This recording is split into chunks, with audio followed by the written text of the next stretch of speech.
August 26 ஜீவ ஊற்று ஒரு நிமிட வேத தியானம் எசேக்கியேல் 30:6. எகிப்தை ஆதரிக்கிறவர்களும் விழுவார்கள் என்பதே.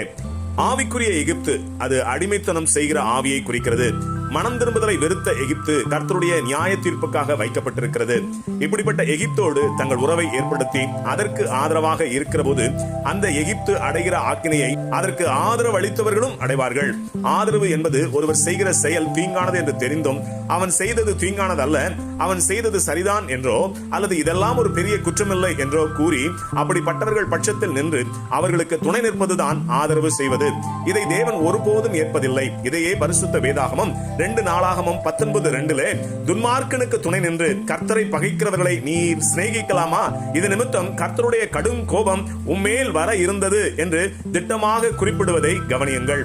நாம் கர்த்தருக்கு பயப்படுகிறவர்களாக இருக்கிறோம் என்றால் துன்மார்க்கன் எவ்வளவு பெரிய ஆளாக இருந்தாலும் அவர்களை பிரியப்படுத்தும்படி பேசாமல் செயல்படாமல் எச்சரிக்கையாவோம். சில பேர் எதற்காக என் வாழ்வில் இந்த சத்ருவின் போராட்டத்தை தேவன் அனுமதித்தார் என்பதே தெரியாமல் சோர்வுக்குள்ளாவார்கள். சத்ருவின் போராட்டங்களுக்கு பல காரணங்கள் இருந்தாலும் அதற்கு இதுவும் ஒரு காரணமாக இருக்கிறது என்பதை நாம் அறிந்து கொள்ள வேண்டும். பிரியமானவர்களே, நாம் நீதிமான் ஆவதற்கு அழைக்கப்பட்டவர்கள். என்னில் பாவம் வர கழுவப்பட்டேன் என்று கூறி பிறருடைய பாவ கிரியைக்கு ஆதரவு தெரிவித்தால் நம்மையும் துன்மார்க்கராகவும் பாவியாகவுமே கர்த்தர் கருதுவார்.